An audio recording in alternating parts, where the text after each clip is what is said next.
Welcome all, Juma Karim to everyone.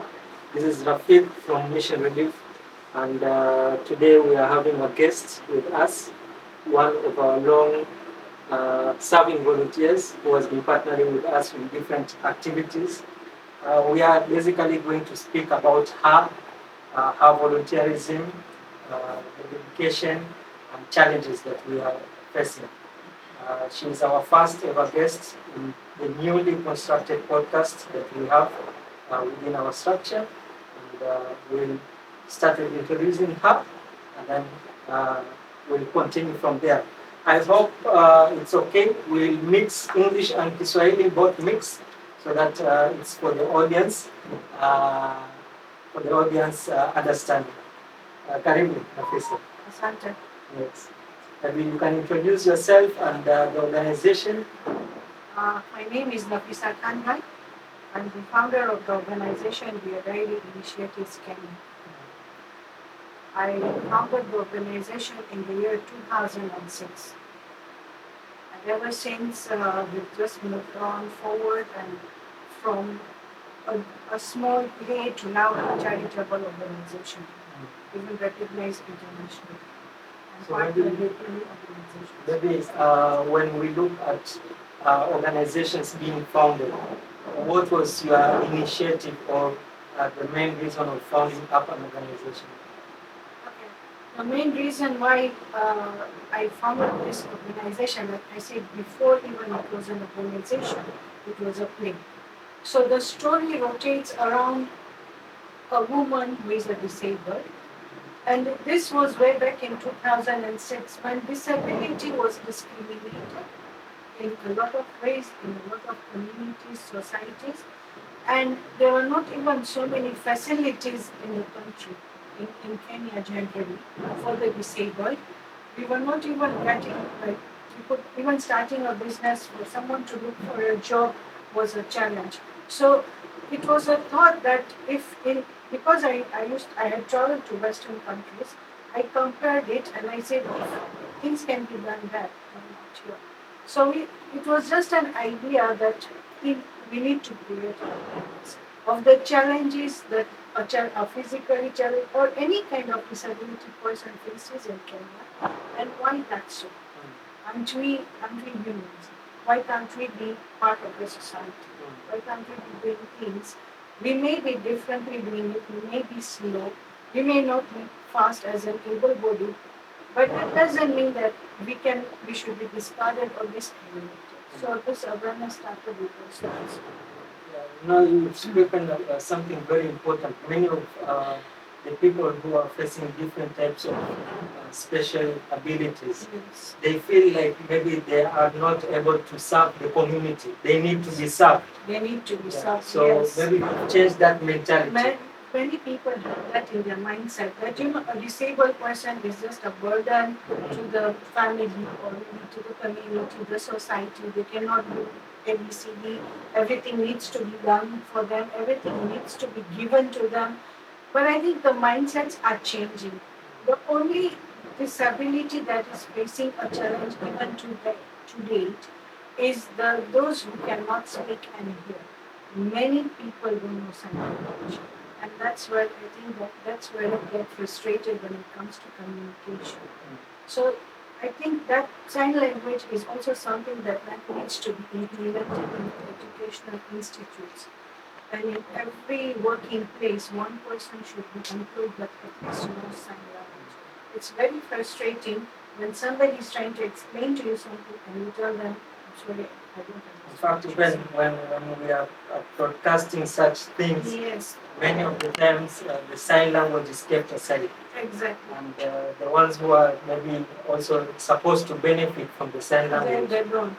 Because like many people who are listening to us today, maybe somebody cannot hear and doesn't understand, whereas this could benefit them. Likewise, even when you look at the news channels, news is something everybody needs to know. And there is no, the interpreters are missing. So they would not understand. So I think that was a good introduction from Nafisa.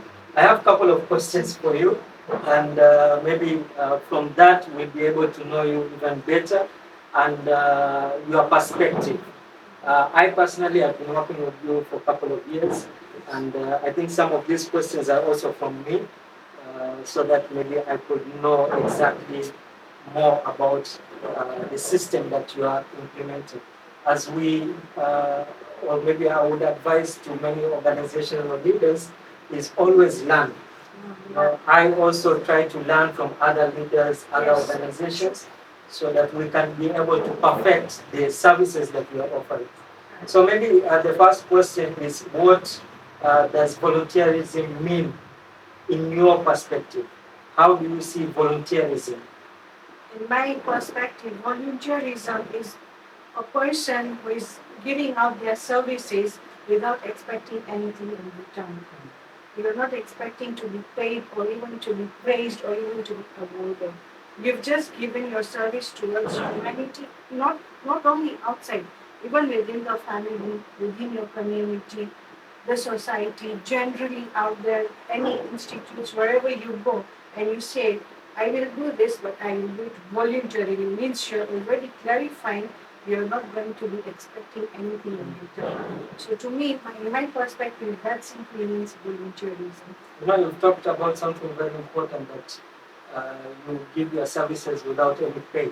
This is a challenge which we also receive, because when someone wants to come to an organization or a group to volunteer, they tend to get used to this system of volunteer allowance. Allowance, And yes. even when maybe we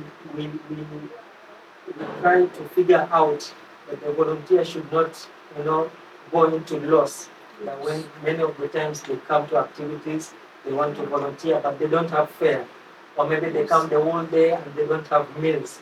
And maybe the organizers or the leaders tend to support them with meals or transport. Many of volunteers are taking advantage of that, to a point that now in every act they want transport. They are not using the word pay, but they are changing it into transport. A different perspective. Yeah. I think if it is a genuine case, if somebody is coming, from a very far distance, and you know the financial status of that person is giving you their time, their efforts, that is voluntary. But also you know the background of that person, that for this person to come from point A to point B, this amount of transport is required, and this person cannot afford it, then you should be giving it voluntarily, not them asking. Once I come here and ask you to pay me for my transport and my meals, yes, indirectly I'm asking you to pay me for being here. So your motive But is different. my motive would be, I'm here. What can I do for you? How can I be of a help? I've not asked you for transport, I've not asked you for a meal. But you know my means of transport. If you're willingly giving it, that's fine. I should not be asking.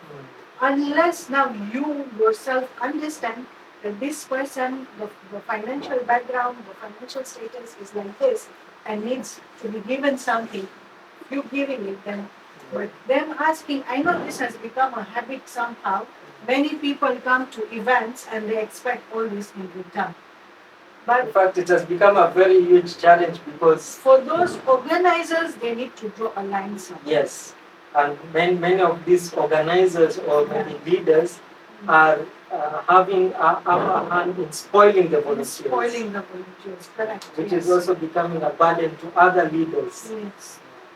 So maybe again, since you've talked about that, what are the challenges that you face as a leader or as a group founder with volunteers? What are the challenges that the volunteers come up with that you need to handle?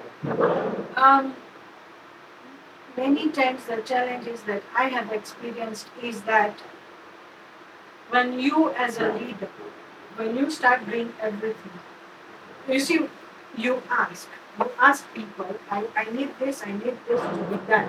You even inform, you pass the information, these things need to be done. Then you will see them remain silent. Whereas you know that it's time is going. You're working in a certain time frame. So you step in and you start doing it. When you step in and you start doing it, many people now start taking your advantage. They let you do it. They let you do it. That although she is telling us to do, so if we remain silent for 2 days, she will step up and do it. So let us remain silent. But for for me personally, my point of view, I feel that I need to get things done because it's not for me. For example, somebody has sent me a request, I need food. Why is somebody asking for food? Because they don't have anything to eat. Now if you inform your team leaders, team members, this particular place, this particular family is not having any food. Then your team members remain silent for 2 days. Are you really justifying that family? They are starving. You are not starving. They are starving. So sometimes when I look at the situation, I just wait for the response. If the response doesn't come from the team or the team's expected, I step up and I do it. Because I know somebody is suffering. I'm not doing it for myself. So maybe what do you suggest? Maybe what are the solutions to this type of problem? It is up to the individuals to understand that once you join an institute, once you join an organization, you are there because you wanted to be there, you wanted to be part of that organization, you wanted to give up your services. So yes, I understand. Yes, we are not paid. We can't pay our team members. You voluntarily join, nobody forced you. So when you are asked, or when there is a request that is coming, you either do it, since you are part of it, or you leave. And you create space for those people who are willing to do this or willing to block. Rather than you occupying a space and not doing anything, at the end it all comes on one person's shoulder. Sometimes it might sound harsh, Yes. but this is very important. Yes. Because at the end of the day, if you allow more volunteers coming in just because they are free, they want to come to an activity, you'll end up having maybe tens, 20s of volunteers. And at the end of the day, it's only 2 or 3 working. Yes. The rest are just waiting. And it's also not fair to those 2, 3 of them, because I myself have got complaints where volunteers would come and say, I'm overworking, I'm getting stressed, and so and so it's just seated. Yes. It becomes very hard. So maybe are there any other challenges that you face yourself in volunteerism? Well, as a volunteerism, the challenge is the main challenge here is as times are getting tougher, harder, it's becoming difficult to look for donors. Especially it becomes hard when you are handling everything by yourself. Exactly. And that's why, like for us, we say there's a very big team, and still it's not enough. Yeah, it's never enough. Volunteerism, no matter how many people you have, it will never be. Because you start in a small way, and suddenly you see the needs of those that particular place is never enough. So no matter how many people are with you, it will never be enough. So maybe having talked about the challenges, what are the impacts that your volunteerism has brought in the communities? What are the things that are there that you could mention and they've brought changes or they've uplifted people?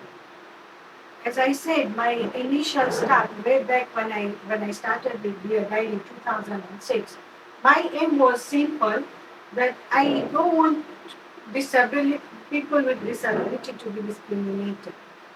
I want them to be embraced. I want them to be accepted the way they are with their special capabilities. I think to some extent it gives me a satisfaction that I've achieved it. Because way back in 2006, the way the situation was, and now the way it is, there is a vast difference. Even if you look at the disabled people themselves, they are not waiting anymore for things to be done. Up and about. How many, you see nowadays disabled people going to colleges, universities, vocational training. Personally, I have even, empowered them. Like sometimes, maybe, for example, a mentally challenged person, you cannot empower that person. But the parent can be empowered to support that child. So these things have really brought in a vast difference, though not all over, but in certain areas. And that gives me a lot of satisfaction that my goal, whatever my goal is, I'm still on that, and it gives me a satisfaction. Have you ever had challenges maybe from the authorities or maybe individuals that is stopping you to do your services? Yeah, in the beginning when we started way back. But now, no, not really. Not from the authorities or anything. But yeah, sometimes, like I said, we need to also understand things where people are always waiting to take advantage of. You may be genuinely trying to help that person, but that person will now come out and say, dawa niko na hii shida, dawa niko na hii shida, niko na hii shida. You're trying to solve one, he's already giving you all the time problems. So some people are just waiting to take it, and this happens with the disability as well. So you really need to identify, know, and understand that this person is not going to come back to you after you've empowered it. So you're saying many of the people who are disabled, they are taking advantage of their disabilities. Yes, many do. It's like they always want, like you say, like we just say, long ago, as what people's mentality was that they are waiting to be given. We even today we have those kind of people. You know, they will always wait to be given. But when we reach out to those areas as volunteers, as organizations, okay, your needs are ABCD. Overall, we are going to start a business for you. That's it. We are going to set up everything. Then that person knows that this is a business having been set up for me. I'm supposed to be earning from here. And what I personally do is I've done a lot of empowerment work, especially in the PVC County areas. I would just go unannounced, go and check whether they are still there, whether they are still operating or not. Then that's where you know the journey. I mean, we also learn. We are humans. We are not, like, we don't have a sixth or seventh sense to tell us that this person It's a learning process. It's every day for us. It's a learning process. We make mistakes, but then what happens is that sometimes the donors get disappointed with us because they have expectations that we can do things to perfection. Not they forget that we are humans. We can't do things to that perfectionism. We make mistakes. We learn through our mistakes. So sometimes even the donors have to understand. Well, many of the times what happens when donor is like maybe a client or a Yes. customer. Yes. And in this field of community service, many of the times when a donor is disappointed, they tend to leave and now go to someone else. Someone else. Other organization. Yes. So yeah, we've talked about the leaders also being a woman. A person who never prayed today is praying 5 times. A person who never, even mentioned God's name in a right way does. And a person who was just going around taking money from people, giving different stories, today he is on job, working, taking care of his family. The family that was scattered, the family that he was not even bothered about. Today they're all staying under one roof. I think that is my greatest achievement. It's even a more greater achievement than the restoration. Okay, that's a legacy. But having transformed someone's life gives you the most satisfaction. Especially when you can see that person Yes. continuously changing. And if somebody tells you, I never prayed and today I'm performing my 5 times prayers, there's no better achievement than that. It's good. Also, when the activities that you've been doing all these years, I've also seen you handling orphan issues, widows, Yes. Disabled, different categories. Out of all, which one do you maybe feel like your heart is more into it? Disability. That's my first priority. If somebody has requested me for example, today if my day starts and I receive a request, somebody is in need of food and somebody is in need of wheelchair, my first priority will be to solve that wheelchair issue out. Because myself, I'm in that situation. If I don't get my crutches on time, if let's say my crutches are broken and if I don't get it on time, I will not be able to move from here to there. So I understand the need that this wheelchair, this person will not be able to move with it. If the food is delayed by 1 or 2 hours or maybe even a day, that person can still drink water and survive. But that person will not be able to move. It's mobility. It's for him it's mobile. It's making that person mobile. So for me those are my priorities. What do you think that the government can implement in terms of the disability in general? It is something they can introduce or something they can push on? I think what we really need to introduce is empowerment. Empowerment to disability. Empowerment to disability. Create jobs for them. Like there is a 5%. Every corporate is supposed to employ 5%. It was there in the Disability Act. But how many corporates implement it? How many? We can go around the whole of corporate work. You can go to Shimanzi, where there are corporates, Kambala. You will not see even 1% of disability. Forget about that. I never knew about it. Yes. It is in the Disability Act, 5% are supposed to be employed by corporates or even government institutions. If that can be done, then a lot of disabled people will be on jobs. Or if not, because sometimes, like I said, there is still some sort of negativity. For example, there is a job that has opened up. You will give your CV, I will give my CV. Your qualification and my qualification is the same. But because Rafik is able-bodied, you are employed. Nafisa is not able-bodied, I am not employed. If this mindset can change, a lot of disabled people can be employed. If not, then I think the government should enforce. And they are well-learned disabled people. Yes, they are. People who are with degrees and. Yes, in fact, in the year 2007, I had gone to Nairobi. I was invited for a conference whereby we were discussing about the Disability Act. And I met so many disabled learned people. Some were even professors in university. I met a lady visually impaired, a professor in a university. So they are learned people. Even now they are there. But now it's like, the government needs to enforce a lot of things. Like, 5% should be there, compulsory. Every corporate should employ 5%. Plus, if it's not possible, then start a business for them. There are corporates who manufacture food items, who manufacture shoes, sandals, things like that. Start up a shop for them. Open a business for them where they are. Maybe they find it difficult to move in the In fact, there's this law of corporate social responsibilities. Yes. Many of the times the corporates gather donations and go and distribute. It's a one-time donation. Yeah, they find that much easier. Yeah. Or even writing a check for them, it's like I've given my contribution. This is something. But your contribution is going to me or to you, whereby now we are looking at other people's needs also, because we are not just dealing with challenged people, are we?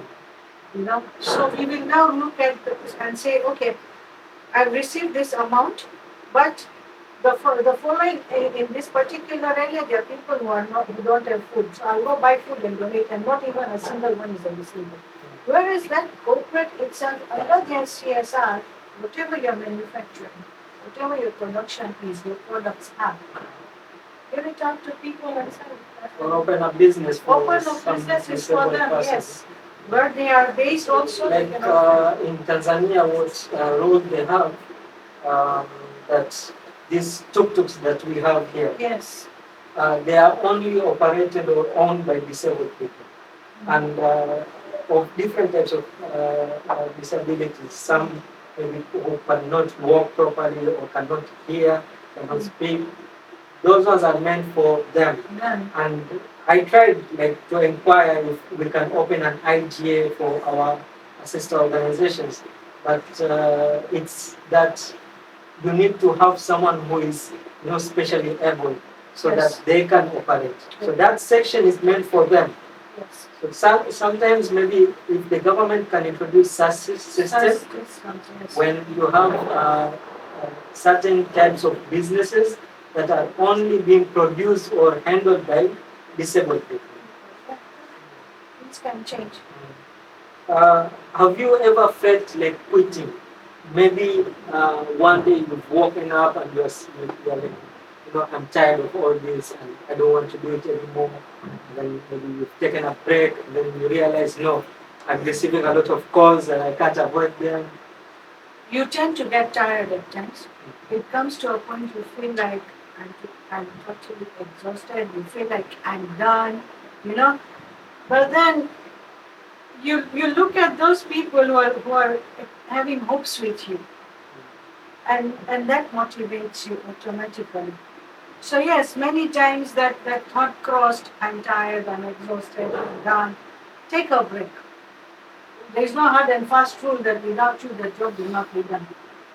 Okay? You can allocate it to somebody. If nobody is there to do it, take a break. Just shut yourself. I did that in 2017. I was exhausted. My brain was tired. I was being overjudged. Like even at that time, I was handling a medical case, and I faced a lot of challenges. I was being overjudged. People assumed things, you know. Whereas, and in that confusion, one day, you tend to just explode. So it happened with me. I took a break for 6 months. No social media, no Facebook, nothing, no phone calls, nothing. I was taking phone calls of my family people only.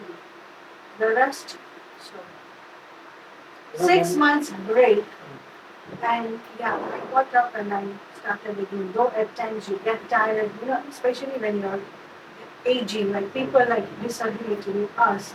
When we are aging, we face more and more challenges with our health issues. Right? So we tend to feel that it's time to take a break or it's time to slow down. Slowing down is okay. But that thought of quitting, because you wonder now what next. So in so many of the times we even get scared that when we take a break, who is going to handle? Who is going to do our roles, or maybe to the level of dedication that we have been doing? Correct. Do you have someone in your team, or God forbid, if maybe you feel like now you need to retire and you are unable to go and perform these tasks anymore? How do you see DDI going on from there? Have you have any plans of that? I'm making you think about that now. Well, like I said, somebody will replace you. Yeah, if we start thinking that way, then I think we'll stop living very soon. So you have a team. Yes. Sometimes you see you need to bring in a family also. Right? So my brother is with me. Attends activities, attends meetings. So at least you have that satisfaction that a family backup is there. And besides, if it is your own legacy, BDI is I founded it. I did not join a ready-made organization. So my family has seen in the efforts that I put in all these years, the efforts, 27 years down the line since I started off with Windows and all these years. So obviously they will not let your efforts go down the drain. It's your legacy. You're leaving it behind. People will remember you for that. So yeah, somebody will be there to help. Some things you just leave it in God's hand. Because if you start thinking about it, you stop living. So maybe as we wind up, I want you to give advice in two categories. One, advice to the volunteers who are out there maybe watching this. What is your advice to them in general? And then I also want you to give advice to the leaders. We have volunteers and then we have leaders. And many of the times the leaders are the role models of all these volunteers. So maybe starting with the volunteers, what is your advice to them? My advice advice to the volunteers out there: if you have made up your mind to give out volunteer service, do it wholeheartedly. At some point, you will be criticized. Be open to criticisms. If you're open to praises, be open to criticisms. But do it wholeheartedly. Don't expect anything in return. Your rewards will definitely come from your character. Just have that faith in you and walk with that faith. Otherwise, Many of the times you find that if a you, volunteer yeah, gives up gives up. and says maybe I've been answered rudely. Yes. Well, there is always the positivity, there is always the negativity, but always look at the positive side of your volunteerism. You will be criticized. No matter what you do, no matter how good you do, somebody will come up and say, this was not right. Accept it. That because it is their mindset, it is not your mindset. In your heart, if you are satisfied with what you have done, that is what matters. Also, the objective that you've come to volunteer. Exactly.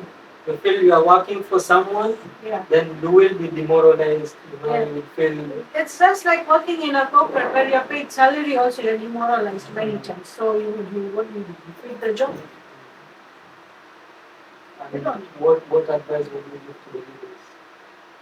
Leadership, well, one advice. Charity is not volunteer. Charity work, doing charity work is not a competition. Please do not compete against each other. Work as a team. Your goals at the end of the day are one. You know, to eradicate poverty, or maybe to, like, there is mostly it's to eradicate poverty, to solve water problems, to solve food problems, education, health problems. At the end of the day, the goals are the same.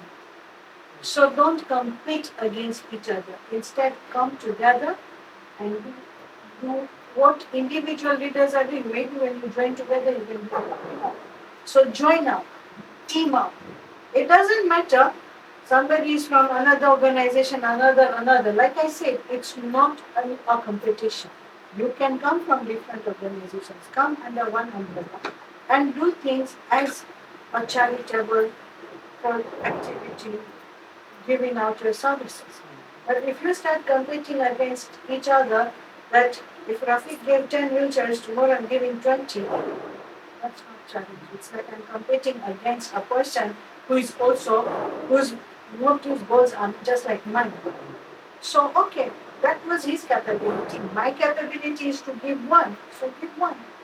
But don't start competing. It's also very important that if all these leaders of different organizations come together, Yes. they can bring together a bigger impact in the community. Definitely. Maybe you are going to do a certain community upliftment, I'm doing a certain upliftment. But many of the times we've even joined hands in doing certain community upliftment.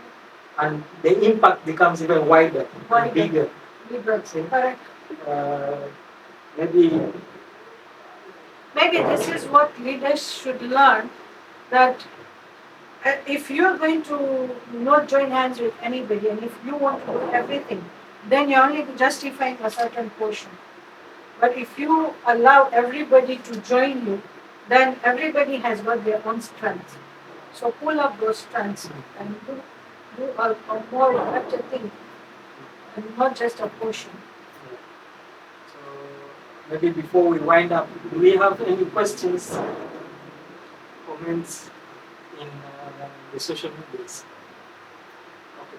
So lastly, before we close this program, maybe if you would want to share out your contacts, emails, social media handles, for those who would want to contact you in terms of maybe support or disability or any kind of advices that they would want to know from you. And maybe before the contacts, one thing I know we had discussed about this before, and we left it somewhere. Also for the public to be aware of. Many of the times when we go to these signals, the roads, you find many of the disabled people who are being brought there And one thing that we've also realized is that they actually have someone behind them who brings them in the morning, places them at the road, and then takes them back in the evening. There is a lot of people taking advantage of these people and making money out of them. And there are a lot of the normal citizens who feel pity and end up giving money. The more you end up supporting, the more you'll find them at the streets. So what is your take on that? Well, like I said, my initiative when I started was simply to tell people out there, kindly stop feeling pity. Yes, I am created differently, but that doesn't mean that I'm not able to do anything. You know. So if people could change their mindset, if this pittiness could come out, and if they stop giving to those on the street, especially when you know that supposing you come across somebody who is visually impaired, okay, like I said, visually impaired, but that person is moved around by another body person. How sure are you that when you're put in, that visually impaired will get it? At the end of Many the of the day, times they don't get they it. don't even know whether it's a 1 shilling, 2 shilling, 10 shilling, 5 shillings, or 20 shillings you put in. They just don't up. But that person has seen it, right? The able-bodied person. So maybe he will take a portion, and that person will get a little bit. Maybe he takes 90%, 10% is given. So if we try and understand this, then and if we stop this nature of pittiness, then we can stop giving automatically. It will stop. The beggars you will not see them on the street. It will eradicate if we stop giving. If you really want to give donations, go to institutions or they come through charity organizations such as ours, and they ask us, who are the genuine people? Where can we go and give donations? I want to give this much. Rather than just giving out coins on the streets. Because you don't know where they are ending up. We feel like we are helping Whether them. you're not even sure whether in the evening that person is eating food or is taking drugs with that money. Yeah. You're not even sure about it, right? So come to us, we will tell you who are the genuine people that are really in need. I mean, that's why we are there.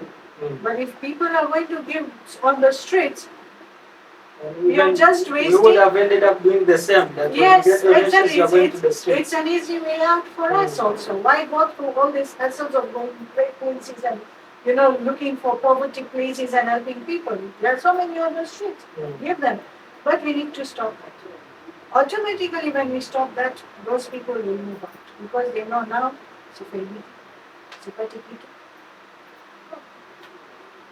But when you open for them business, I've tried. When you open for them maybe a business or you give them a small basket with bottles of water to sell at the bus stages, they'll end up. You don't just take the donations and go give out. Yes. You need to verify, you need to survey and all that. Yes. So maybe you can share us with your contacts and details. Yeah, my telephone number is 0722656805. Email is deardiarykenya@gmail.com. Otherwise, I'm on Facebook as Nafisa Khanbhai and Instagram Nafisa Khanbhai 707. Thank you very much, Nafisa. My pleasure. We've really been trying to have this talk show. I do hope we'll be having more talks on different topics. Again, on the dedication that we've been having in volunteerism, many of the times, it's like one-man army. True, it is. Many times it is, but anyway. Hopefully the next time you come, you'll find it. It was my pleasure also to be here. Really enjoyed it. Thank you. Thank you very much. So I think for now we'll end this talk, and we will have soon another talks that will go on. Nafisa has been supporting us also in organizing Gala Night. We are having a Gala Night soon that is going to come on 15th of April, and her expertise is also in this subcommittee organizing the event. I thank everyone for being part of this talk show. We'll be having more of these talks in the coming days. Thank you.